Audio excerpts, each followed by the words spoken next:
नमस्कार, मैं डॉक्टर निवेदिता आपका स्वागत करती हूँ मेरे इस चैनल आयुर्वेद आश्रम में। आज मैं आपसे बात करूंगी एसिड रिफ्लेक्स के बारे में। जी हाँ, एसिड रिफ्लेक्स जो होता है बेसिकली आपका जो पेट का जो एसिड है वो अगर ऊपर की तरफ आने लगे तो उससे जो आपको सिम्टम्स डेवलप होते हैं, जो आपको प्रॉब्लम आती है, उससे एसिड रिफ्लेक्स बोला जाता है। ये कोई डिजीज नहीं है, ये एक सिम्टम है किसी डिजीज का। आप ये मान सकते हैं कि हमारा जो डाइजेशन है, हमारा जो खाना पचता है वो मेनली हमारे स्टमक में पचता है, क्योंकि स्टमक में 2 से 3 घंटे खाना रहता है। वहां पे हाइड्रोक्लोरिक एसिड प्रोड्यूस होता है जो खाने को फर्दर डिवाइड करने में, छोटे से छोटे पार्ट में टूटने में हेल्प करता है।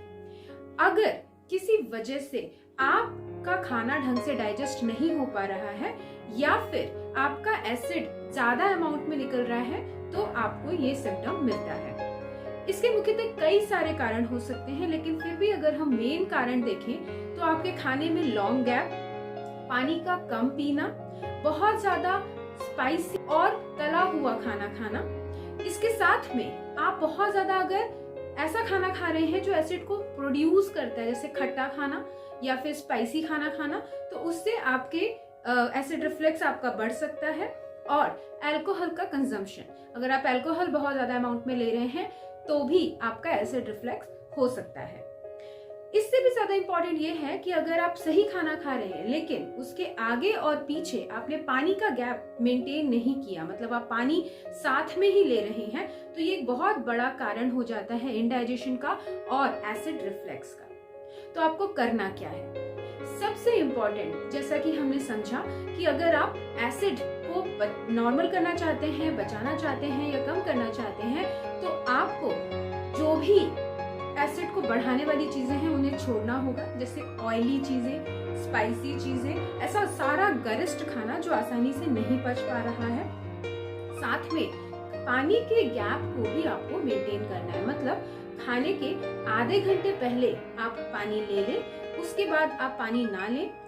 फूड एस्पेक्ट बहुत ज्यादा जरूरी है, क्योंकि आयुर्वेद के हिसाब से निदान परिवर्जन ही सारे रोगों का एकमात्र, या आप कह सकते हैं कि एक मुख्य आपका एक मुख्य चीज है जो आप करते हैं तो आपकी डिजीज ठीक हो सकती है। तो सबसे इम्पोर्टेंट है निदान परिवर्जन, मतलब आप अल्कोहल मत लें, स्पाइसी चीजें मत लें, ऑयली चीजें मत लें। गरिष्ठ खाने का मतलब ये होता है कि आप कोई भी खाना ऐसा जो आपका हैवी होता है, जैसे राजमे हो गए, छोले हो गए, नॉनवेज हो गया, तो ऐसी चीजों को और बहुत ज्यादा अमाउंट में ना लें। आपको लेना है तो आप कम अमाउंट में लें। या विरुद्ध आहार विहार जिसे हम कहते हैं, मतलब कोई ऐसी चीज जो गलत कॉम्बिनेशन है, मतलब कोई 2 चीजें आसानी से अकेले पच सकती हैं, लेकिन अगर आप उनको साथ में लेते हैं तो वो एक विरुद्ध आप बोल सकते हैं विष की तरह काम करती है, एक आपके शरीर के लिए घातक साबित होती है।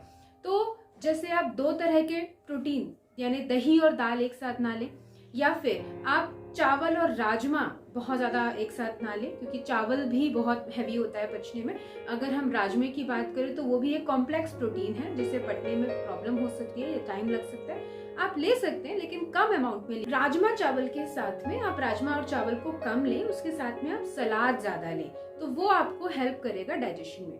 कभी भी खाने के साथ फ्रूट्स को ना लें या खाने के बाद आप फ्रूट्स को ना लें, जैसे कि कई लोगों की आदत है आम खाने के बाद लेना, कि खाने को पचने में अपने आप में टाइम लग रहा है। फ्रूट्स बहुत आसानी से पच जाते हैं, लेकिन अगर आपने खाने के बाद में लिया तो खाना आपको डाइजेस्ट करने के लिए बॉडी ऑलरेडी इन्वॉल्व है। फ्रूट्स उसे वो इजीली डाइजेस्ट करने वाली चीज है, लेकिन फिर भी नहीं हो पाएगी। इससे ज्यादा इम्पोर्टेंट एक और चीज है कि आपको ये जानना है कि मुझे भूख कितनी है, और उसके अकॉर्डिंगली जितनी भी भूख है उससे आप 1 पोर्शन कम खाएं, तो आपका खाना इजीली डाइजेस्ट हो पाएगा और आपको कोई भी एसिडिटी या गैस की प्रॉब्लम नहीं होगी। इसके साथ में कॉन्स्टिपेशन के ऊपर ध्यान रखें। कॉन्स्टिपेशन नहीं होना चाहिए। अगर कॉन्स्टिपेशन किसी को भी है तो वो इनडाइजेशन का मुख्य कारण होता है, और आयुर्वेद में कहा भी जाता है कि जो भी जितनी भी डिजीजेस हैं वो सभी शुरू होती हैं पेट से। तो अगर पेट साफ है, आपका पेट ठीक है, पेट ठीक से, तो कोई भी प्रॉब्लम नहीं होगी। तो आपको सबसे पहले अपने कॉन्स्टिपेशन पे ध्यान देना है, मतलब बिल्कुल भी अगर पेट ठीक से साफ नहीं हो रहा है तो पहले आप लैक्सेटिव्स लेके पेट को साफ करें। उसके साथ में अगर आपका जो कॉन्स्टिपेशन है अगर वो ठीक हो गया है तो अच्छी बात है, नहीं हो रहा है तो आपको सैलेड या कोई भी लेग्जेटिव्स ऐसी चीजें लेनी, क्योंकि खाना जो आपके पेट में सड़ रहा है, पड़ा हुआ है, वो गैस और एसिडिटी और इंडाइजेशन को ही बढ़ाएगा और आपको एसिड रिफ्लक्स होंगे। एक सिंपल सा नुस्खा है जो आप कर सकते हैं, जैगरी यानी कि आपका जो गुड़ है वो खाने को पचाता है, तो छोटा सा टॉफी की तरह का जो गुड़ है वो अपने खाने के बाद आप लें तो आपका डाइजेशन काफी हद तक ठीक होगा। बहुत ज्यादा नहीं लेना है हमें, बस एक टॉफी के साइज का गुड़ आपको खाने के बाद लेना है। तो ये आपको भूख जो आपको लगी है या डाइजेशन जो आपका हो रहा है उसको इजीली ठीक करता है। इसके साथ में आप जितना हो सके, अगर आपको फिर भी एसिडिटी हो गई है, आपने सारी चीजें छोड़ दी हैं, आपने पानी भी गलत टाइम पे लेना नहीं शुरू किया है, आपने सलाद भी खाया है, कॉन्स्टिपेशन पे भी ध्यान दिया है, लेकिन अगर फिर भी आपको एसिडिटी हो रही है तो कुछ चीजों पे ध्यान दीजिए। अपने पानी का इंटेक आपको बढ़ाना है, खाने के आगे और पीछे तो नहीं लेना, लेकिन आपको एक दिन में 2 से 3 लीटर का पानी आपको कंज्यूम करना है। तो खाली पेट सुबह पानी ज्यादा लीजिए। आप अपने शाम होने से पहले अपने जितने भी मील्स हैं उसके 1-1.5 घंटे के बाद आप पानी का कंजम्पशन कर सकते हैं। फिर भी एसिडिटी अगर हो गई है तो आपको जितना हो सके कोकोनट वाटर यानी कि नारियल का पानी लीजिए, मठा लीजिए, ये आपकी एसिडिटी को काफी हद तक ठीक करेगा।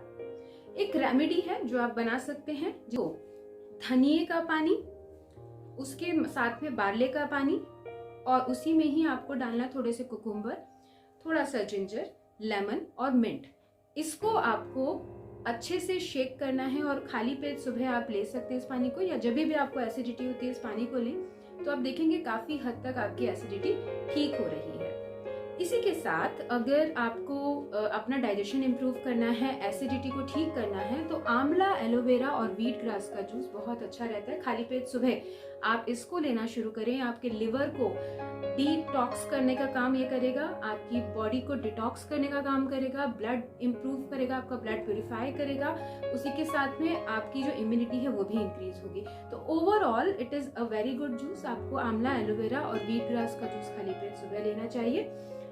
और अगर हम बात करते हैं कुछ हर्ब्स की, मेडिकेशंस की, तो मिंट बहुत अच्छा होता है। हरी सब्जियां ज्यादा लीजिए, पत्तेदार सब्जियां ज्यादा लीजिए, बॉइल्ड वेजिटेबल्स ज्यादा लीजिए, क्योंकि ये सारी चीजें आपको डाइजेशन में हेल्प करती है। और अगर बहुत ज्यादा एसिडिटी है, कुछ टाइम के लिए आप रोटी, चावल, राजमा, हैवी चीजें, इनको कुछ गैप दे दीजिए। मतलब पूरे दिन में लंच के टाइम पे आप हैवी मील्स लीजिए, ब्रेकफास्ट और डिनर के टाइम पे आप बहुत ज्यादा हैवी मील मत लीजिए, क्योंकि वो आपको डाइजेशन ऑलरेडी उस समय पुअर होता है, बहुत ज्यादा अच्छे से आप चीजों को डाइजेस्ट नहीं कर पाते हैं। तो इस टाइम पे आपको ज्यादा हैवी मील्स नहीं लेने चाहिए। लंच एक ऐसा टाइम है जब अपने आयुर्वेद के हिसाब से सूर्य अपने चरम सीमा पे रहता है, जो आपकी पित्त को हेल्प करता है डाइजेशन में। तो आपको उस टाइम पे सबसे ज्यादा मेजर मील्स अपने कंज्यूम करने चाहिए, जिसकी भी आपको अर्ज हो रही है कि मैं ये खाऊं, तो आप वो लंच में लीजिए। डिनर में आप हल्का खाना लीजिए और हो सके तो कुछ टाइम के लिए आप कार्ब्स को अवॉइड कीजिए। इसके साथ में आप अविपत्तिकर चूर्ण ले सकते हैं। अविपत्तिकर चूर्ण एक आसानी से मिलने वाली आयुर्वेदिक दवाई है, जो आपके किसी भी नियर बाय आयुर्वेदिक शॉप पे मिल जाएगी। आधा चम्मच अविपत्तिकर चूर्ण खाने के पहले, बिफोर ब्रेकफास्ट या before lunch and before dinner आप लीजिए, उससे भी आपकी एसिडिटी काफी हद तक ठीक होगी। आपको मैं ये भी बता दूं कि जितना हो सके आपको वॉक करना है। वॉक अगर आप करते हैं तो आपका डाइजेशन काफी हद तक इम्प्रूव होता है, और जैसे ही आपका डाइजेशन इम्प्रूव होता है आप देखेंगे कि एसिडिटी भी ठीक होना शुरू होगी। क्योंकि जब हम बैठे रहते हैं तो हमारी जो इंटेस्टाइनल मूवमेंट्स हैं, जो अंतड़ी हैं, जहाँ पे खाना रखा हुआ है, वो भी कहीं ना कहीं रुक जाती है, ज्यादा अच्छे से घूम नहीं पाता, डाइजेशन हो नहीं पाता है। तो उसके लिए भी जरूरी है कि थोड़ा वॉक करें। कुछ ऐसे प्राणायाम हैं, कुछ ऐसे योगासनास हैं जो आपको जरूर फॉलो करने चाहिए, क्योंकि एसिडिटी का एक मेन कारण स्ट्रेस भी होता है। यानी कि जो लोग बहुत ज्यादा स्ट्रेस में होते हैं, बहुत ज्यादा टेंशन लेते हैं, बहुत ज्यादा उन्हें सोचने की प्रॉब्लम होती है, तो उनका एसिड बढ़ जाता है। क्योंकि आपको पता है आयुर्वेद के हिसाब से आपकी बॉडी में ऐसा नहीं है कि आपकी डाइजेशन अलग हो रहा है, सांस अलग चल रही है, या आपका ब्रेन अलग तरीके से काम कर रहा है। सभी चीजें एक दूसरे से जुड़ी हुई हैं। आप बहुत ज्यादा सोच रहे हैं, आपका मेंटल हेल्थ बहुत ज्यादा अच्छा नहीं है, तो इसका बहुत बड़ा इम्पैक्ट आपके डाइजेशन पे भी पड़ता है। तो स्ट्रेस बहुत इंपॉर्टेंट कारण है आपके इंडाइजेशन का। तो स्ट्रेस को कम करने की चीज़ें करनी है आपको। नींद प्रॉपर नहीं आ रही है तो नींद के लिए आपको चीज़ें करनी है। दूध भी आप ले सकते हैं रात को सोते समय। इसके साथ में अपनी लाइफस्टाइल को आप अगर इम्प्रूव करते हैं, आप अगर अपनी लाइफस्टाइल को ठीक करते जाते हैं, तो आप देखते हैं यानी कि ईटिंग हैबिट्स हो गई, रॉन्ग ईटिंग हैबिट्स को आप छोड़ रहे हैं, अच्छी हैबिट्स को आप इनकॉर्पोरेट कर रहे हैं, वॉक कर रहे हैं, पानी का इनकॉर्पोरेशन कर रहे हैं और आप अपने स्ट्रेस को भी कम करते जा रहे हैं। कॉन्स्टिपेशन अगर है तो उसे ठीक करते जा रहे हैं, तो आप देखेंगे कि धीरे धीरे आपकी प्रॉब्लम्स बहुत आसानी से सॉल्व होती जा रही हैं। तो आज आपको मैंने समझाया कि एसिडिटी कैसे होती है, क्या कारण है, उसे आप कैसे नेचुरली ठीक कर सकते हैं और आप इसको लंबे तौर पे, यानी कि ऐसा नहीं है कि आज अगर आपको एसिडिटी है तो आप आज ठीक करें, उसको आप लंबे टाइम तक फॉलो कीजिए अपने रूटीन को। आप देखेंगे एसिड से आप कंप्लीटली निजात पा जाएंगे। सो मेरे इस वीडियो को देखने के लिए धन्यवाद। नेक्स्ट वीडियो के साथ मैं फिर से जल्दी ही प्रस्तुत होंगी। अपना ध्यान रखें।